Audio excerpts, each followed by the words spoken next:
Hello guys, so welcome to Ranjan study centre. तो guys आज के इस वीडियो में हम आपको बताएंगे क्लास 10th का साइंस का ऑब्जेक्टिव प्रश्न जो आपके बिहार बोर्ड 2020 में क्वेश्चन इसी में से आएगा। तो गाइज सबसे पहले मेरे चैनल को सब्सक्राइब कर दे और घंटी के निशान को जरूर दबाएं ताकि जब भी मैं वीडियो डालूं उसके नोटिफिकेशन आपको तुरंत मिल जाए।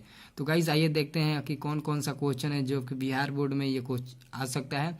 तो गाइज आपका क्वेश्चन नंबर फर्स्ट ये है कि अवतल दर्पण की फोकस दूरी उसकी वक्रता त्रिज्या की होती है। तो आपका सही आंसर क्या होगा? ए नंबर दुगुनी होती है। तो आप इसे ए नंबर में टिक लगा दीजिएगा। अब नेक्स्ट क्वेश्चन है कि प्रकाश के परिवर्तन के कितने नियम हैं? प्रकाश के परिवर्तन के कितने नियम हैं? तो आपका सही आंसर क्या होगा? बी नंबर 2 नियम है। तो आपका बी नंबर सही हो जाएगा। अब नेक्स्ट क्वेश्चन है कि किसी वस्तु का बड़ा प्रतिबिंब बनता है। किसी वस्तु का बड़ा प्रतिबिंब बनता है। तो आपका सही आंसर क्या होगा? बी नंबर अवतल, यानी कि अवतल दर्पण। अब नेक्स्ट क्वेश्चन है कि मानव नेत्र जिस भाग पर किसी वस्तु का प्रतिबिंब है, किसी वस्तु का प्रतिबिंब है तो वह है, यानी कि मानव नेत्र जिस भाग पर किसी वस्तु का प्रतिबिंब बनाता है तो उसे क्या कहते हैं? तो आपका सही आंसर क्या होगा?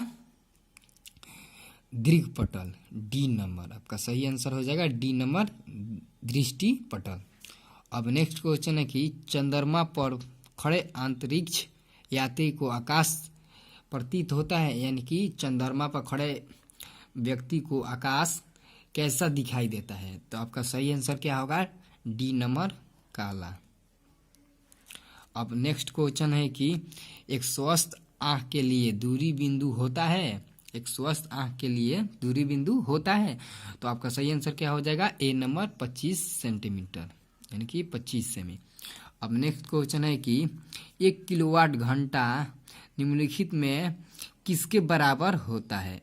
1 किलोवाट घंटा निम्नलिखित में किसके बराबर होता है? तो आपका सही आंसर क्या होगा? C number, 3.6 × 10⁶ joule. तो आपका सही आंसर हो जाएगा सी नंबर, 3.6 × 10⁶ जूल। अब नेक्स्ट क्वेश्चन है कि विभवांतर का एसआई मात्रक होता है। विभवांतर का एसआई मात्रक होता है। तो आपका सही आंसर क्या होगा? वोल्ट, यानी कि विभवांतर का एसआई मात्रक वोल्ट होता है, यानी कि सी नंबर आपका आंसर हो जाएगा। अब नेक्स्ट क्वेश्चन है कि विद्युत चुंबकीय प्रेरण की खोज किसने की थी? विद्युत चुंबकीय प्रेरक की खोज किसने की थी? तो आपका सही आंसर क्या होगा? ए नंबर, फैराडे ने की थी। अब नेक्स्ट क्वेश्चन है कि हमारे घरों में जो विद्युत आपूर्ति की जाती है वह है। तो आपका सही आंसर क्या होगा? तो आपका सही आंसर क्या हो जाएगा? सी नंबर, यानी कि 220 वोल्ट पर प्रत्यावर्ती धारा होती है। 220 वोल्ट पर प्रत्यावर्ती धारा होती है। अब नेक्स्ट क्वेश्चन है कि प्रकृति में पृथ्वी पर ऊर्जा का मुख्य स्रोत है, यानी कि प्रकृति में पृथ्वी पर ऊर्जा का मुख्य स्रोत होता है। तो आपका सही आंसर क्या होगा? बी नंबर, सूर्य, यानी कि बी नंबर आपका आंसर होगा। अब नेक्स्ट क्वेश्चन है कि पवन विद्युत जनित्र में पवन की चाल कम से कम होनी चाहिए। पवन विद्युत जनित्र में पवन की चाल कम से कम होनी चाहिए। तो आपका सही आंसर क्या होगा? 15 किलोमीटर प्रति घंटा। आपका ए नंबर सही होगा। अब नेक्स्ट क्वेश्चन है कि बैटरी से किस प्रकार की धारा प्राप्त होती है, यानी कि बैटरी से किस प्रकार की धारा प्राप्त होती है? तो आपका सही आंसर होगा ए नंबर, दिष्ट धारा प्रवाहित होती है। अब नेक्स्ट क्वेश्चन है कि यहाँ पर समीकरण दिया है। समीकरण CaCO3 यानी कि कैल्शियम कार्बोनेट को गर्म किया जाता है तो कैल्शियम ऑक्साइड प्लस CO2 बनता है। यह किस प्रकार का समीकरण है? तो आपका सही आंसर होगा वियोजन, यानी कि ए नंबर।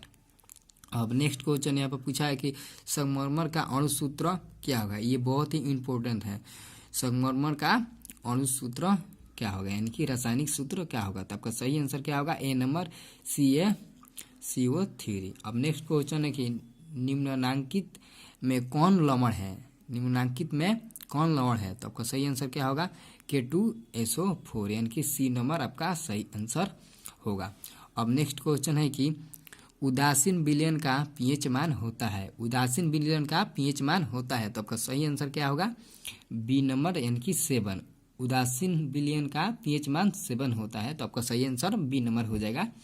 अब नेक्स्ट क्वेश्चन है कि बेकिंग सोडा का रासायनिक सूत्र होता है। बेकिंग सोडा का रासायनिक सूत्र होता है, तो आपका सही आंसर क्या होगा? ए नंबर, सोडियम बाइकार्बोनेट। इसको ए नंबर आपका सही आंसर होगा। इसको बोलते हैं सोडियम बाइकार्बोनेट या सोडियम हाइड्रोजन कार्बोनेट। अब नेक्स्ट क्वेश्चन है कि सीसा और टीन की मिश्र धातु को कहते हैं। सीसा और टीन के मिश्र धातु को कहते हैं, तो आपका सही आंसर क्या होगा? ए नंबर, सोल्डर। आपका सही आंसर हो जाएगा ए नंबर, सोल्डर। अब नेक्स्ट क्वेश्चन है कि एथेनॉल का क्रियाशील समूह, यानी कि एल्केन का क्रियाशील मूलक है, तो आपका सही आंसर क्या होगा? सॉरी, एथेनॉल का क्रियाशील मूलक है। एथेनॉल का क्रियाशील मूलक है, तो आपका सही आंसर क्या होगा? ए नंबर, सिंगल बॉन्ड OH। आपका सही आंसर ए नंबर हो जाएगा, सिंगल बॉन्ड OH। अब नेक्स्ट क्वेश्चन है कि सरलतम हाइड्रोकार्बन है। सरलतम हाइड्रोकार्बन है, तो आपका सही आंसर क्या होगा? ए नंबर, मीथेन। आपका सही आंसर हो जाएगा ए नंबर, मीथेन। तो गाइज आज के लिए यहीं तक। और मेरा वीडियो अच्छा लगे तो लाइक कीजिएगा और कमेंट कीजिएगा, और चैनल को सब्सक्राइब करना ना भूलिएगा, ताकि ऐसे ही मैं और वीडियो डालूँ तो उसे आप तुरंत ही प्राप्त करके और याद कर ले, ताकि आपको बिहार बोर्ड 2020 में ये क्वेश्चन आएगा तो आसानी से बना सकते हैं। तो दोस्तों इसमें से बहुत ही ज़्यादा क्वेश्चन आता है, आप क्वेश्चन बैंक उठाकर देख लीजिएगा कि इसमें से कितना क्वेश्चन आता है।